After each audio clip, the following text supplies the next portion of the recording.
नमस्कार बच्चों, आज हम chapter 1 chemical reaction and equation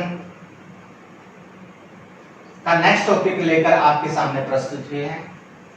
आज का टॉपिक है how to balance a chemical equation. आओ इसको डिस्कस करते हैं।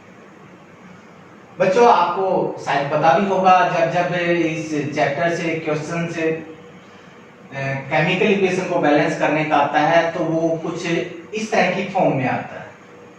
पहली फॉर्म हो सकती है केमिकल रिएक्शन की स्टेटमेंट दी हुई हो, उसको बैलेंस करने के लिए बोला जाता है। दूसरा ये हो सकता है कि जो केमिकल इक्वेशन दी हुई हो और वो इक्वेशन किस में हो सकती है, वर्ड फॉर्म में हो सकती है। तीसरा टाइप ये हो सकता है कि केमिकल इक्वेशन दी हुई है, उसको बैलेंस करने के लिए बोला गया है और केमिकल इक्वेशन पहले से किस में दे रखी है, सिंबॉलिक फॉर्म में दी हुई हो सकती है। तो इन्हीं में से कोई किसी भी प्रकार से क्वेश्चन आता है तो उसको सॉल्व करने का, उस इक्वेशन को बैलेंस करने का मेथड एक ही है। इसको कैसे बैलेंस किया जाए उसके बारे में हम डिस्कस करेंगे। हालांकि ये जो 4 क्वेश्चन मैं लेके आया हूं, इन 4 क्वेश्चंस के सॉल्यूशंस यहाँ डाले हुए हैं हमने पहले से, लेकिन हमें यहाँ पर देखना यह है कि ये सॉल्यूशन बने तो बने कैसे, ये इक्वेशन है ये बैलेंस हुई कैसे, इन्हीं को हम डिस्कस कर रहे हैं। आइए मेरे साथ बने रहिए, इनको डिस्कस करते हैं। पहले क्वेश्चन से हम स्टार्ट करते हैं। पहला क्वेश्चन अभी आप लोगों ने देखा था कि नाइट्रोजन है वो हाइड्रोजन के साथ कंबाइन होके एक नया प्रोडक्ट बनाता है, वो कौन है, अमोनिया है। बच्चों, जब भी केमिकल इक्वेशन का बैलेंस करते हैं वो स्टेटमेंट के फॉर्म में या वर्ड फॉर्म में आती है, तो पहला स्टेप यही होता है उस इक्वेशन को सिंबॉलिक फॉर्म में लिखा जाए। अगर पहले से ही सिंबॉलिक फॉर्म में आती है तो नेक्स्ट स्टेप शुरू होता है। तो हमने ये पहला स्टेप क्लियर कर लिया। इसके बाद में इसका जो नेक्स्ट स्टेप बनता है, जैसे मैंने यहाँ टेबल बनाई है आप देख पा रहे होंगे, ऐसे टेबल को ड्रा करें और उसके अंदर से पहले कॉलम में लिखा हुआ है सिंबल ऑफ द एलिमेंट, जो रिएक्टेंट और प्रोडक्ट में है, जो भी एलिमेंट है उनके सिंबल लिख देंगे। दूसरा जो कॉलम है रिएक्टेंट साइड के अंदर से एलिमेंट के जो नंबर है एटम के, वो सारे के सारे यहाँ पे लिखने हैं। यहाँ पर है जो लास्ट कॉलम बना हुआ है, इसमें जो भी प्रोडक्ट है, यहाँ पर एक प्रोडक्ट है, एक से अधिक भी हो सकते हैं, तो उन प्रोडक्ट्स के अंदर जो भी एलिमेंट है उन एलिमेंट के जो एटम है उनके नंबर यहाँ पे डाल लें। तो पहला स्टेप तो ये हम पूरा कर चुके हैं। दूसरा स्टेप बनता है इस टेबल के अंदर, यहाँ पर रिएक्टेंट साइड में जो भी रिएक्टेंट है उनको लिख दे, नाइट्रोजन प्लस में हाइड्रोजन। हमारे रिएक्टेंट हम यहाँ लिख चुके हैं। अब प्रोडक्ट जो होते हैं वो प्रोडक्ट यहाँ डाल दें। प्रोडक्ट कौन है, NH3 अमोनिया, हमने लिख दिया अमोनिया। अगला स्टेप बनता है रिएक्टेंट साइड में देखिए जो जो एलिमेंट है उनके सिंबल यहाँ डालते जाएं। पहला कौन है, नाइट्रोजन है, नाइट्रोजन लिखे। दूसरा कौन है, हाइड्रोजन है, और कोई नहीं है। आपको रिएक्टेंट साइड भी देख सकते हो, प्रोडक्ट से कहीं से भी शुरुआत कर सकते हो, इससे कोई फर्क नहीं पड़ता। रिएक्टेंट साइड से देख के आपने लिख दिए तो प्रोडक्ट में वही होंगे, प्रोडक्ट साइड से देख के लिख दिए वो रिएक्टेंट में होंगे। तो जो नंबर यहाँ बनते थे, जो एलिमेंट बनते थे उनके सिंबल हम लिख चुके हैं। अगला स्टेप यहाँ से शुरू होता है बच्चों। अब इस नाइट्रोजन के रिएक्टेंट के अंदर से प्रत्येक रिएक्टेंट में देखिए कितने कितने नंबर ऑफ एटम है। ये वाले हमने यहाँ उतार लिए हैं, ये वाला यहाँ उतार लिया, बार बार यहाँ जाने की जरूरत नहीं, हम यहीं से ही नजर डालेंगे। इस नाइट्रोजन के अंदर देखिए नाइट्रोजन के कितने एटम हैं, यहाँ पर नाइट्रोजन के हैं 2 एटम। अगले रिएक्टेंट में देखा नाइट्रोजन है नहीं तो हमने क्या डाला, 0। ये 0 का 0 मींस क्या है, क्योंकि हम नाइट्रोजन की बात कर रहे हैं, नाइट्रोजन के एटम को देख रहे हैं, जो कि इसमें नाइट्रोजन है ही नहीं तो 0 ही आएगा। अब इसे नाइट्रोजन के ही एटम हम देखेंगे प्रोडक्ट में। यहाँ पर प्रोडक्ट कौन है? अमोनिया। अमोनिया में नाइट्रोजन कितना है? एक, यहाँ एक लिख दिया। अब हमारा अगला जो एलिमेंट आता है हाइड्रोजन। हाइड्रोजन को यहाँ पर देखा तो हाइड्रोजन इसमें है ही नहीं, तो हमने क्या लिखे हैं? हमने लिखा 0। अब हाइड्रोजन को दोबारा से इसमें देखेंगे, यहाँ हाइड्रोजन के एटम कितने हैं? 2, हमने डाल दिए 2। अब हाइड्रोजन को लेके चलते हैं यहाँ पर। हाइड्रोजन यहाँ कितने हैं? 3 है। क्लियर है? अगला स्टेप हमें ये देखना है कि यहाँ पर टोटल नाइट्रोजन कितने? 2 और इधर 1। इधर कितने? 2, इधर 3। यहां से देख रहे हैं कि नाइट्रोजन की यहाँ पर 2 और यहाँ पर 1, यानी रिएक्टेंट में 2 है नाइट्रोजन, प्रोडक्ट में 1। नाइट्रोजन बैलेंस नहीं है। रिएक्टेंट साइड और प्रोडक्ट साइड में इक्वल होना ही क्या कहलाता है? बैलेंस होना कहलाता है।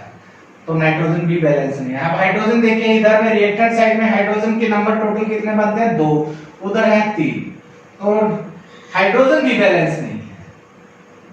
तो अब बैलेंस करने का नेक्स्ट स्टेप कहां से शुरुआत करनी है?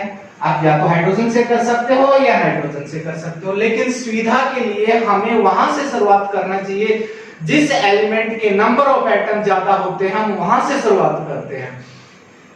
नंबर ऑफ एटम से यहां देखें, इसके अंदर हाइड्रोजन के ज्यादा बनते हैं, तो हम हाइड्रोजन से शुरुआत कर लेते हैं। यहां से देखें या यहां से देखें, इधर की साइड में देखें, हम हमारे पास 2 है, उधर 3 है। इन दोनों को इक्वल करना है तो कैसे करेंगे?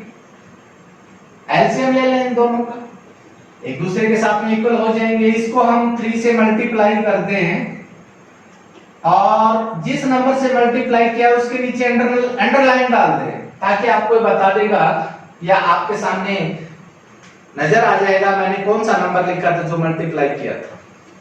यहाँ 3 और यहाँ भी इसको 2 से कर दें तो दोनों इक्वल हो जाएंगी। ये 6 बन गए और ये भी कितना बन गया? 6। हाइड्रोजन हमारा बैलेंस हो चुका है।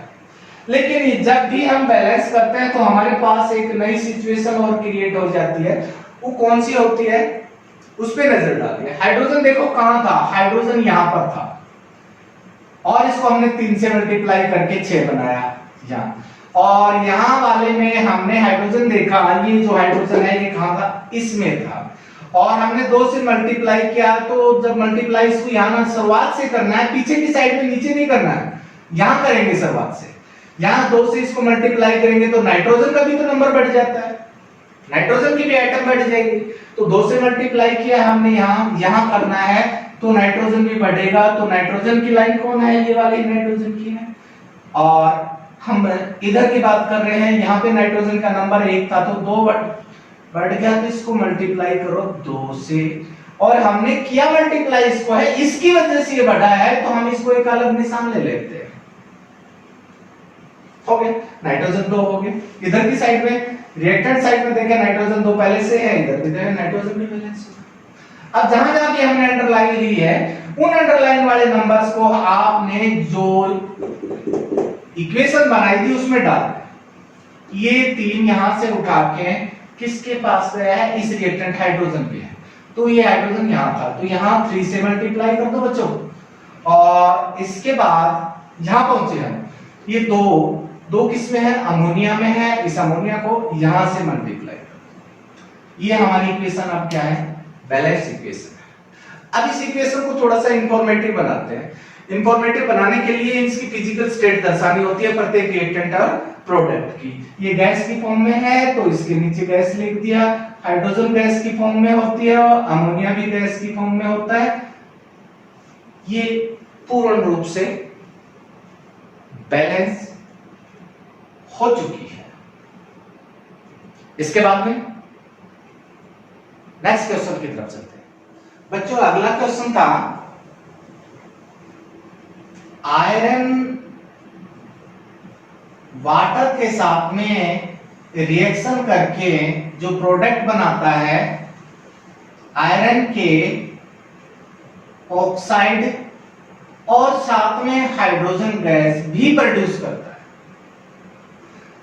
यहां पर Fe3O4 दिया हुआ है, थोड़ा सा मैं बता दूं, आयरन के दो ऑक्साइड होते हैं नॉर्मली, आपने देखे होंगे, एक ये वाला और ये वाला, यही दो ऑक्साइड होते हैं। इस तरह का आयरन का कोई ऑक्साइड नहीं होता। यहाँ ये लिखने का हमारा अभिप्राय है या इस इक्वेशन का अभिप्राय ये है कि ये इसलिए लिख रही है, यहाँ पर ये जो आयरन है इनके मिक्सर की फॉर्म में है, तो इससे कंफ्यूज ना हो कि आप सोचें कि हमने तो यही दोनों देखे हैं, तीसरा नया कौन आ गया। ये दोनों का मिक्सर होता है। जैसा कि पिछले क्वेश्चन में बच्चों हमने किया था वैसा ही यहाँ करते हैं। हमारा पहला स्टेप पूरा हो चुका है। इसके बाद में हमने इधर लेफ्ट साइड में जो भी एलिमेंट यूज किए हैं, इस इक्वेशन में यूज हुए हैं, उनके सिंबल लिख देने हैं। पहला कौन है? आयरन, हम यहाँ लिख लें। दूसरा यहाँ इधर कौन है? हाइड्रोजन है, हम यहाँ डाल दें। तीसरा बनेगा ऑक्सीजन, यहाँ डाल दें। आपको ये लिखने के बाद उधर जाके देखने की जरूरत नहीं है कि उधर और कोई रह तो नहीं गया, क्योंकि यहाँ इधर जो एलिमेंट होंगे वो उस साइड में होंगे। अब इस कॉलम में हम जितने रिएक्टेंट है वो डाल दें। Fe, H2O। अब इधर की साइड में प्रोडक्ट के लिए है, जितने भी प्रोडक्ट है उनको डाल दें। Fe3O4 plus H2। इतना हो चुका है। इसके बाद बच्चों देखें, इनके नंबर लिखते जाएं। आयरन के इस एलिमेंट के कितने एटम इस रिएक्टेंट में है, इसमें है या इस प्रोडक्ट में है, वो लिखते जाए। आयरन के कितने एटम है? यहाँ पर एक है। इसमें आयरन नजर आ रहा है? नहीं, तो 0 लिखिए। इसमें आयरन कितना है? 3, प्लस में इसमें आयरन कितना है? 0। आयरन का हो चुका है। अब हाइड्रोजन पे आते हैं। हमें इस हाइड्रोजन के एटम देखने के लिए यहाँ नहीं जाना है, ये लिख रखे हैं, यही देखें। हाइड्रोजन इसमें है? नहीं, 0 लिखिए। इसमें हाइड्रोजन है? हाँ जी, कितने हैं? ये देखो नीचे दिखाई दे रहा है 2, यहाँ पर लिखिए 2।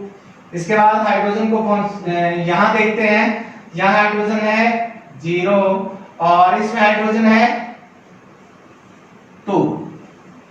हाइड्रोजन के बाद में नेक्स्ट स्टेप आता है, नेक्स्ट नंबर आता है किसका? ऑक्सीजन का। इसमें ऑक्सीजन देखिए नहीं है तो 0 लिखिए। इसमें देखिए ऑक्सीजन कितना है? 1 है तो 1 लिखिए बच्चों।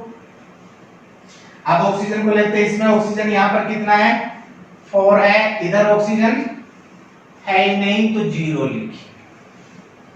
होगा? इतना होने के बाद में हमें अगले स्टेप पे जाना।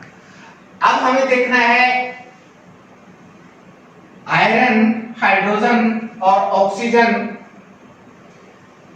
के रिएक्टेंट साइड और प्रोडक्ट साइड में जो नंबर है उनको देखें कि ये बैलेंस है कि नहीं। इधर देखिए, यहां पर हाइड्रोजन रिएक्टेंट साइड में, इन रिएक्टेंट्स में टोटल नंबर, सॉरी, इसके आयरन के 1 है, इधर है 3। आयरन बैलेंस नहीं है। हाइड्रोजन के देखें टोटल बनते हैं 2 और इधर 2। हाइड्रोजन पहले से बैलेंस। ऑक्सीजन में देखें रिएक्टेंट में 1 है, प्रोडक्ट में 4, ये भी बैलेंस नहीं है। इट मींस आयरन और ऑक्सीजन बैलेंस नहीं है।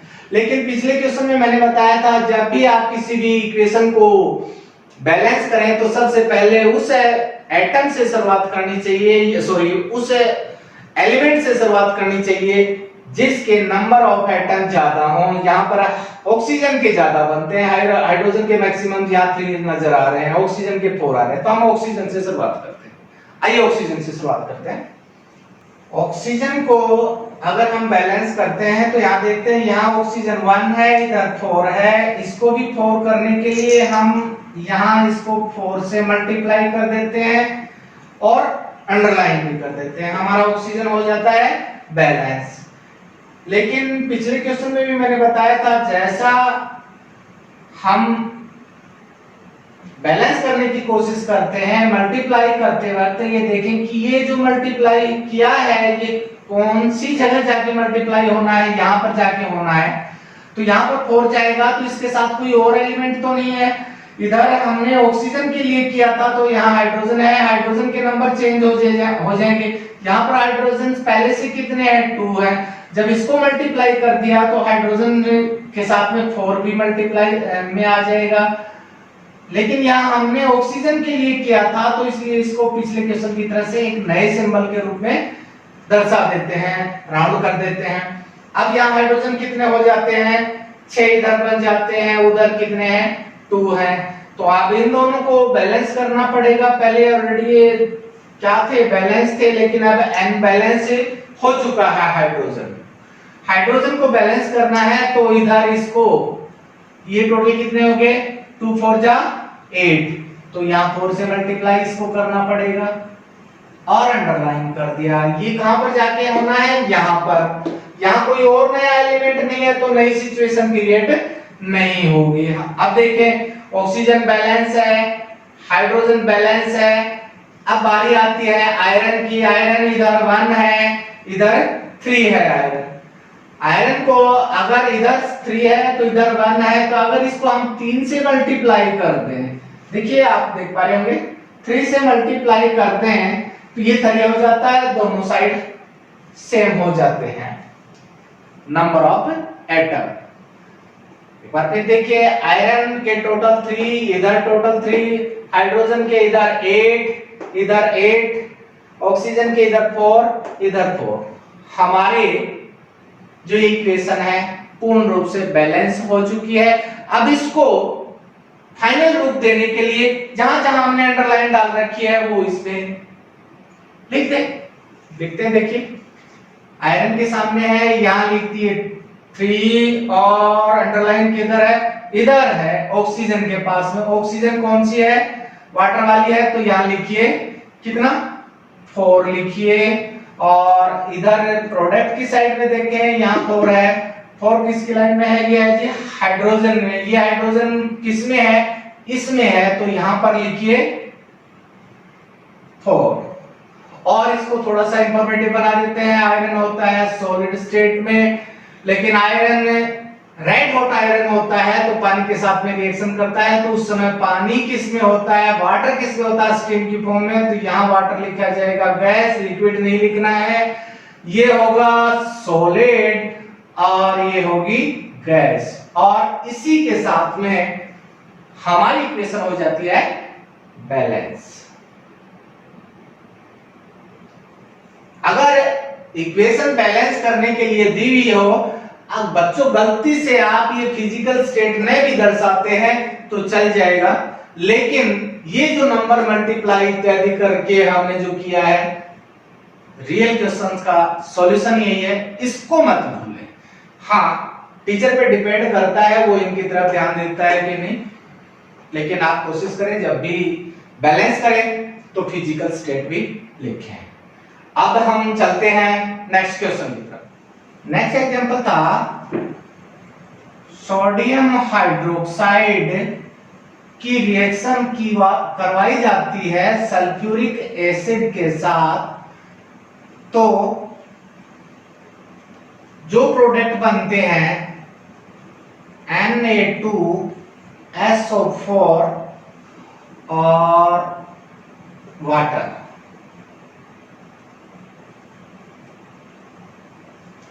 फिर देखें, सोडियम है, इधर ये सल्फेट इसके साथ आ चुका है और इन दोनों के मिलने से बना वाटर। ये वाला क्वेश्चन था जो नेक्स्ट था। इस क्वेश्चन को अब हमने बैलेंस फॉर्म में लेके आना है इस इक्वेशन में। इस इक्वेशन को बैलेंस है या नहीं उसको देखने के लिए हमने जैसे पिछले क्वेश्चन में किया था वैसे ही टेबल को फिलअप करना है। रिएक्टेंट साइड लेते हैं, इस साइड में जो पहला एलिमेंट बनता है वो है सोडियम। सोडियम लिखिए यहाँ पर, और दूसरा कौन है, ऑक्सीजन। नेक्स्ट कौन है, हाइड्रोजन।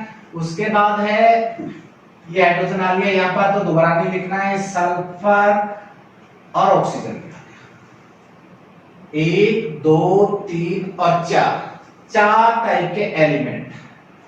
इसके बाद इस कॉलम में आते हैं। इस कॉलम में जितने भी रिएक्टेंट हैं उनको यहाँ पे लेते हैं। पहला रिएक्टेंट कौन है, सोडियम हाइड्रोक्साइड, और दूसरा रिएक्टेंट है सल्फ्यूरिक एसिड, इसे हाइड्रोजन सल्फेट भी कहते हैं बच्चों। अब प्रोडक्ट में जाते हैं। यहां जो प्रोडक्ट दिया है सोडियम सल्फेट Na2SO4 और प्लस में है वाटर। अगला स्टेप है, यहां जो एलिमेंट आया है उस एलिमेंट के नंबर ऑफ एटम इनके अंदर हमें देखने हैं और उतने जितने अवेलेबल हैं इसके अंदर उतने लिखने हैं। यहां सोडियम के नंबर ऑफ एटम कितने हैं? 1। इसमें सोडियम है ही नहीं तो लिखिए 0। अब इसमें सोडियम देखिए, सोडियम नंबर ऑफ एटम है यहां 2 और इधर सोडियम नहीं है तो लिखिए 0। अब नेक्स्ट आता है ऑक्सीजन। ऑक्सीजन ऑक्सीजन इसमें कितने हैं? 1 है। इसमें ऑक्सीजन के नंबर ऑफ एटम है 4 और इसमें ऑक्सीजन के हैं यहां भी है 4 और इसमें ऑक्सीजन है 1। इस तरह से नेक्स्ट कॉलम क्रिएट कर दें। नेक्स्ट रो के बाद में आता है आपके पास हाइड्रोजन। हाइड्रोजन इधर देखें कितने हैं? 1 हाइड्रोजन और यहां पे हाइड्रोजन कितने हैं? 2। यहां पर हाइड्रोजन है ही नहीं तो क्या लिखेंगे? 0 और यहां पर हाइड्रोजन है 2। इसके बाद पहुंच गया हमें कौन से एलिमेंट पे? सल्फर पे। इधर सल्फर है नहीं है तो लिखिए 0।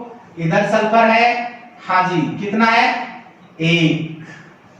इसमें सल्फर, हाँ यहां है सल्फर, कितना है? 1 है, 1 लिखें। इसके बाद यहां देखें, यहां हाइड्रोजन कितना है, सॉरी सल्फर कितना है? कोई नहीं है तो 0 लिखिए। ये स्टेप तो हमारा पूरा हो चुका है। इसके बाद हमें देखना है ये नाइट्रोजन दोनों साइड इक्वल है कि नहीं नंबर ऑफ एटम के हिसाब से। यहां पर 1 है या 2 है, अनबैलेंस है। ऑक्सीजन इधर 4 और 1 5 इधर है, 5 इधर है। ऑक्सीजन पहले से बैलेंस है। हाइड्रोजन इधर 1 2 3 उधर 2 है, ये अनबैलेंस है। सल्फर 1 1 सल्फर बैलेंस है। तो अनबैलेंस फॉर्म में कौन है? एक तो हमारे कौन है? सोडियम है और हाइड्रोजन है। तो सोडियम और हाइड्रोजन से इन दोनों को लेकर हम इस इक्वेशन को क्या करना शुरू करेंगे? बैलेंस करने की प्रक्रिया में चलेंगे। पहले आप हाइड्रोजन से भी ले सकते हो, सोडियम से भी ले सकते हो, लेकिन हमने ये बताया था जिस एलिमेंट के नंबर ऑफ एटम ज्यादा हो वहां से ले। यहाँ पे 3 बनता है, इधर 0 2 बनता है, इसके 1 इधर 2, तो हम हाइड्रोजन से ले लेते हैं। हाइड्रोजन के इस कॉलम और इस कॉलम को देखिए, यहाँ पर उधर 2 है और इधर है 3। अगर हम इन दोनों को इक्वल करें,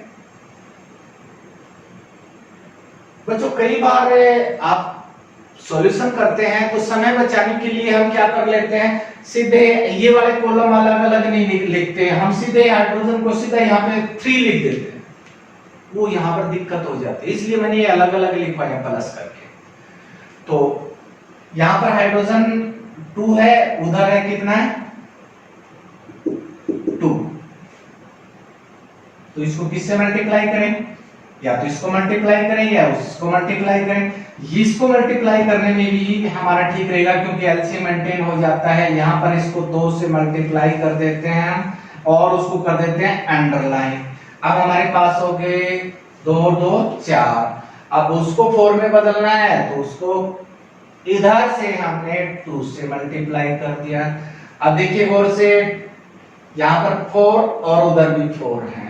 हाइड्रोजन मल्टीप्लाई, हाइड्रोजन के साथ 2 से मल्टीप्लाई करने पे हाइड्रोजन बैलेंस होगा। लेकिन पिछले क्वेश्चन में भी बताया था जहां इसकी मल्टीप्लिकेशन हो रही है उस जगह को देखिए, ये यहां जाके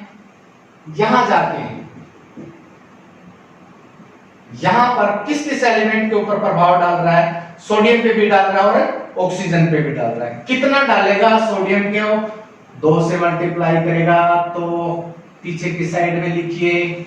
ऑक्सीजन पे भी प्रभाव डालेगा तो ऑक्सीजन के भी पीछे की साइड में क्या लिखिए 2 लिखिए यह वाला। इसको फिर देखें, यहाँ भी हमने मल्टीप्लाई किया था 2 से, ये कहां जा रहा है, ये वाला 2 यहाँ पहुंचता है तो किसके साथ में, यहाँ ऑक्सीजन पे प्रभाव डाल रहा है तो ऑक्सीजन किधर है, ऑक्सीजन सेकेंड रो में है तो यहाँ पर पीछे के साइड में 2 लिखिए और लगा दिए गोला।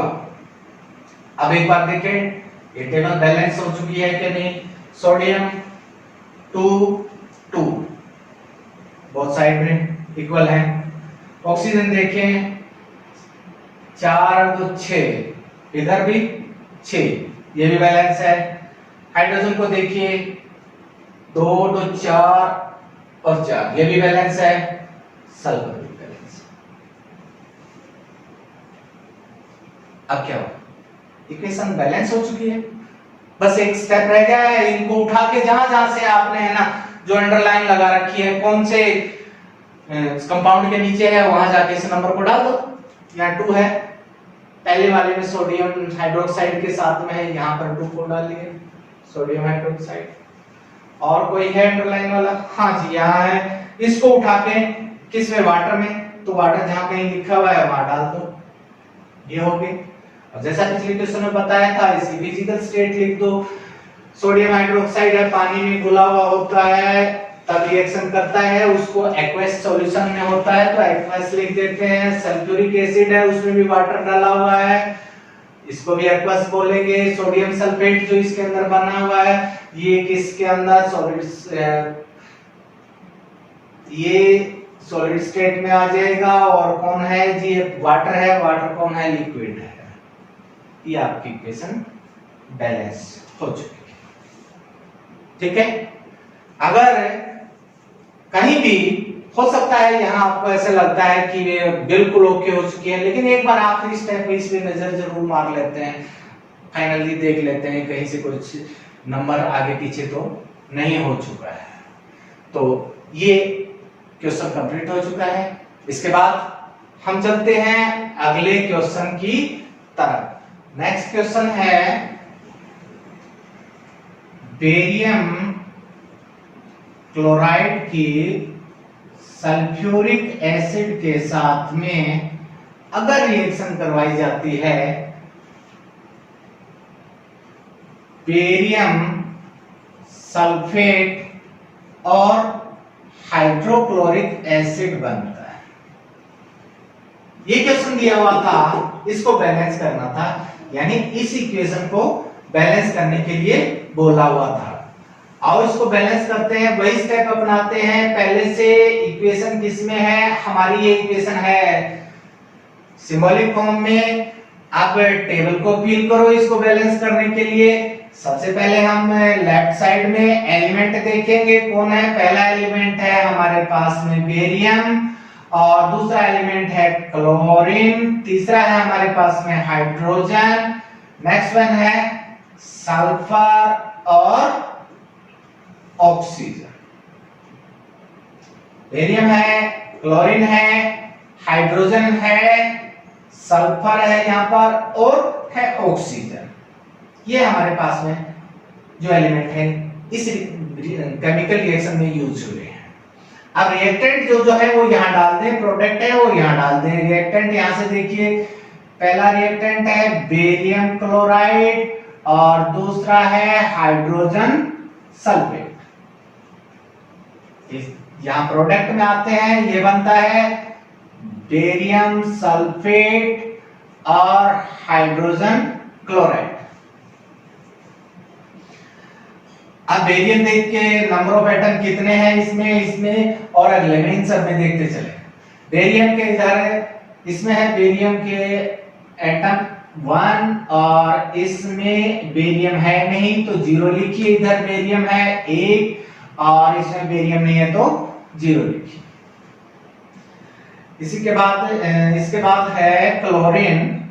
क्लोरीन यहाँ पर कितने एटम है, क्लोरीन के 2 हैं, इसमें क्लोरीन के हैं नहीं, 0 लिखिए। इसमें क्लोरीन है नहीं, 0 लिखिए। इसमें क्लोरीन कितने दिए हुए हैं? 1।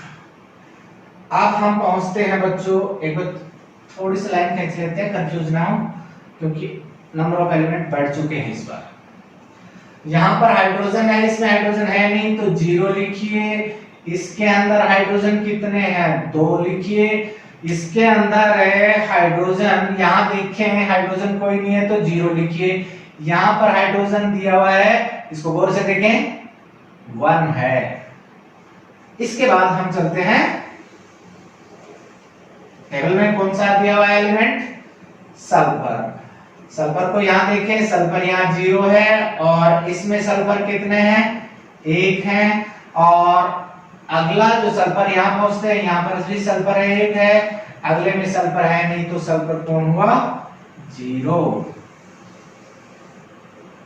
ऑक्सीजन, ऑक्सीजन इधर है नहीं है तो लिखिए 0। प्लस में ऑक्सीजन को यहां देखिए, ऑक्सीजन यहां कितने हैं? 4। और इधर ऑक्सीजन देखिए कितने हैं? 4। इसमें ऑक्सीजन है ही नहीं, 0। ये टेबल क्रिएट हो जाती है। इसके बाद हमने देखना है कि जो प्रत्येक जो एलिमेंट है उनके total number of atom left side और राइट साइड में इक्वल है या नहीं। अब यहाँ बेरियम से देखें, बेरियम के इधर रिएक्टेंट में 1 है, इधर भी 1 है, 1-1 है दोनों साइड भी। तो इट मींस बेरियम तो पहले से ही कौन है? हमारे पास में बैलेंस फॉर्म में है। क्लोरीन इधर 2 है, इधर 1 है, क्लोरीन अनबैलेंस है क्योंकि दोनों साइड इक्वल नहीं है। हाइड्रोजन देखिए इधर 2 है, इधर 1 है, हाइड्रोजन भी बैलेंस नहीं है। सल्फर इधर 1 है, इधर 1 है, सल्फर ऑलरेडी बैलेंस है। ऑक्सीजन इधर 4 है, इधर 4 है, ऑक्सीजन पहले से बैलेंस है। हमारे पास में बैलेंस कौन नहीं है? हाइड्रोजन और क्लोरीन। तो हमने बैलेंस की जो शुरुआत करनी है बच्चों, इन दोनों से ही करनी है। किससे? जो अनबैलेंस फॉर्म में है, हाइड्रोजन और क्लोरीन। अब इन दोनों में देखना ज्यादा नंबर किसके हैं? हाइड्रोजन के 2 हैं, उधर 1 है, इधर क्लोरीन के 2 है, उधर 1। इनमें से किसी एक से आप शुरुआत कर दो, कोई फर्क नहीं पड़ने वाला क्योंकि दोनों के सेम है। इधर हमारी क्लोरीन इधर बैठी है, अगर इधर क्लोरीन से हम शुरुआत करते हैं, इधर क्लोरीन कौन है? 2 है, तो यहाँ क्लोरीन 2 पहले से ही है, इधर क्लोरीन को हम करेंगे ही नहीं, ठीक है। लेकिन उधर जाके क्लोरीन को देखना है, यहाँ है नहीं क्लोरीन, बात जब वहां जाके है, तो यहाँ क्लोरीन के 2 नंबर हैं, उधर भी 2 हो। यहाँ क्लोरीन 2 मींस इस एलिमेंट में यानी सॉरी इस कंपाउंड में 2 है, और वहां 1 है, वो कहां पर है? यहाँ पर 1 है, उसको हमने यहाँ डाल रखा है। तो यहाँ से मल्टीप्लाई करते हैं हम 2 से यहाँ मल्टीप्लाई कर दिया और यहाँ डाल लिया है अंडरलाइन। जैसे ही मल्टीप्लाई करते हैं, मैंने कहा था एक नई सिचुएशन क्रिएट होगी। हमने क्लोरीन के लिए दो ये मल्टीप्लिकेशन में लगाया है, लेकिन क्लोरीन के साथ में कौन है? हाइड्रोजन है। हाइड्रोजन का नंबर चेंज हो चुका है, हाइड्रोजन की लाइन बनती है ये वाली, और इसमें हाइड्रोजन पहले से 1 था तो हाइड्रोजन 2 बन चुका है, लेकिन एक नई सिचुएशन के बाद आया तो हमने नई तरह से इसको नोट कर लिया। हाइड्रोजन के बाद क्लोरीन भी होगा और हाइड्रोजन भी, दोनों ही बैलेंस हो चुके हैं। हमने एक को ही किया था, देखो बेरियम पहले से बैलेंस था 1-1, क्लोरीन को हमने अभी बैलेंस किया, इधर 2 है, इधर 2 है, दोनों तरफ बैलेंस हो गया। और क्लोरीन को बैलेंस करने की वजह से कौन हो गया? हाइड्रोजन अपने आप बैलेंस हो गया। हाइड्रोजन इधर कितने हैं? 2 और इधर 2, ये हो गया। सल्फर पहले से ही बैलेंस था, ऑक्सीजन पहले से ही बैलेंस था। इन जहां भी इनको बैलेंस करने में जहां कहीं भी हमने अंडरलाइन की है, वही से उस नंबर को उठा के रिएक्शन में डालो। इधर कहीं भी अंडरलाइन नजर नहीं आ रही है, यहां पर आ रही है, ये हमने मल्टीप्लिकेशंस में डाला था, तो ये किसमें है? इस रो को जो HCl में है, इसके साथ में हमने डाल दिया 2, ये हमारा 2 होगा। अब हमारी रिएक्शन होगी बैलेंस। जिस तरह से पिछले क्वेश्चंस में मैंने बताया था, जिसकी फिजिकल स्टेट हो वो लिख देनी है आपको। फिजिकल स्टेट ये कौन होती है? सॉलिड होता है, ये एक्वस सॉल्यूशन होता है, ये एक्वस सॉल्यूशन होता है, ये भी एक्वस सॉल्यूशन होता है। ठीक है बच्चों, इसके साथ में ये क्वेश्चन भी कौन होगा, कंप्लीट हो चुका है, रिएक्शन बैलेंस हो चुकी है। और इस टाइप से कितनी भी, सॉरी रिएक्शन नहीं बच्चों, इक्वेशन बोलेंगे इसको, ये इक्वेशन बैलेंस हो चुकी है। इस तरह से कोई भी इक्वेशन आ जाए, किसी भी फॉर्म में आ जाए, वर्ड फॉर्म में आ जाए, सिंबॉलिक फॉर्म में आ जाए, स्टेटमेंट में आ जाए, तो आपको डरने की जरूरत नहीं है, बशर्ते एक छोटा सा काम करने की जरूरत है। ये जो कुछ क्वेश्चंस हैं एग्जांपल के रूप में मैंने आपको करवाए हैं, ऐसे ही एग्जांपल बच्चों आपके पास में आपकी एनसीईआरटी की बुक है, उसके लास्ट में एक्सरसाइज में भी दिए हुए हैं और चैप्टर के बीच में भी दिए हुए हैं। अगर आप उनको एक बार अपने हाथों से सोल्व करके देखेंगे इस मेथड को फॉलो करते हुए, तो मैं उम्मीद करता हूं भविष्य में आपके साथ में इक्वेशन को बैलेंस करने से संबंध की जो प्रॉब्लम है वो नहीं आएगी। तो बच्चों आज का टॉपिक खत्म होता है और नेक्स्ट लेक्चर में हम आपके साथ में नए टॉपिक के साथ मिलेंगे। तब तक के लिए थैंक यू।